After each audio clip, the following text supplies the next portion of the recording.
Have a beautiful day. ప్రియ సహోదరి సహోదరుడా, మనమందరము కూడా ప్రభువైన యేసుక్రీస్తు ఆయన చిందించిన రక్తము ద్వారా విమోచింపబడి ఈరోజు ఆయన బిడ్డలుగా మనం పిలువబడతా ఉన్నాం. ఆయన సంఘముగా మనము పిలువబడతా ఉన్నాము కదా. అయితే మునుపటి స్థితి ఏ విధంగా ఉంది? ఆయనను ఎరగని సమయంలో ఆయనకు మనం దూరంగా ఉన్నప్పుడు మన జీవితాలు ఎంత భయంకరంగా ఉండే ఒకసారి ఆలోచన చేద్దాము కదా.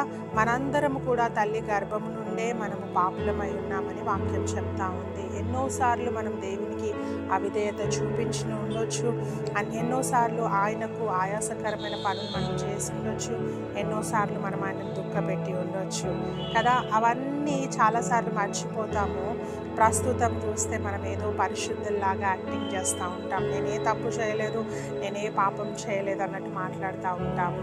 కానీ అపోస్తులైన పౌలు ఆ యొక్క భయంకరమైన పాస్ట్ని గుర్తు చేసుకుంటా ఉన్నాడు. ఆయన అంటా ఉన్నాడు, పాపులందరినీ లైన్లో నిలబెడితే అందులో ప్రధాన పాపిని నేనే.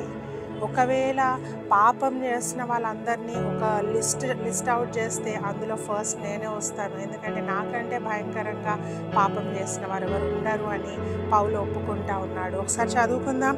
1 తిమోతికి రాసిన పత్రిక 1:15. పాపులను రక్షించుటకు క్రీస్తు యేసు లోకమునకు వచ్చెను.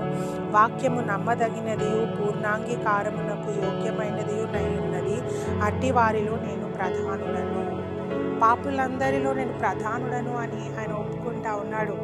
దేవుడు ఆయనను పరిశుద్ధంగా మార్చాడు. దేవుడు ఆయన తప్పిదములన్నిటిని మన్నించాడు. అయినప్పటికీ ఆయన అంటా ఉన్నాడు, నేను ప్రధాన పాపిని. ఒప్పుకుంటా ఉన్నాడు తన పాస్ట్ ఏ విధంగా ఉండేనో, అంతేగాని కవర్ చేసుకోవట్లేదు. నేను చిన్నప్పటి నుంచి పరిశుద్ధుడినని పౌలు చెప్పట్లేడు కదా. మనమైతే చాలాసార్లు చెప్పుకుంటూ ఉంటాం, మేము తరతరాల నుంచి మేము పాస్టర్స్ ఫ్యామిలీ ఏనండి, మేము తరతరాల నుండి మేము దేవుని నమ్ముకున్నామండి, మేము ఇది అండి అది అండి అని చెప్పుకుంటూ ఉంటాము. What about our past? మన గతం ఏ విధంగా ఉంది దాన్ని ఎప్పుడు కూడా మర్చిపోవద్దు. ప్రియ సహోదరి సహోదరుడా, be truthful in your journey.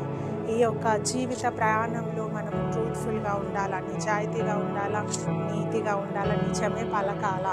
ఒకవేళ నీ గతము భయంకరమైనదిగా ఉండొచ్చు, నీ గతము చెప్పుకోని రీతిగా ఉండొచ్చు, కానీ మనం చెప్పవలసింది ఏంటంటే, నేను ఒకప్పుడు పాపినే, కానీ దేవుడు నన్ను రక్షించాడు, రక్షణ మార్గంలో ఆయన నన్ను నడిపించాడు అని మనం చెప్పాలా. అంతేగాని నేను ముందు నుండే పరిశుద్ధురాల్ని, నేను ముందు నుండే పరిశుద్ధుడిని అని మనము కవర్ చేసుకోవద్దు. పౌలు అంటా ఉన్నాడు, పాపులందరినీ ఒక దగ్గర పెడితే అందులో ప్రధానమైన పాపిని నేనే. ఆయన ట్రూత్ఫుల్గా ఉన్నాడు, వేషధారిగా లేడు. ఆయన ఏదో కవర్ చేసుకొని ఏదో తనకు తాను గొప్పలు చెప్పుకునే రీతిగా పౌలు మాట్లాడట్లేడు. అదేవిధంగా మనం కూడా అదే విధంగా ఉండాలా, ప్రాంప్ట్గా ఉండాలా. ఏది మనం చేసామో వాటన్నిటిని మర్చిపోవద్దు. వాటి విషయంలో మనం ప్రాంప్ట్గా ఉండాలి. అప్పుడు దేవుడు మనల్ని ఇంకా దీవిస్తాడు, ఆశీర్వదిస్తాడు.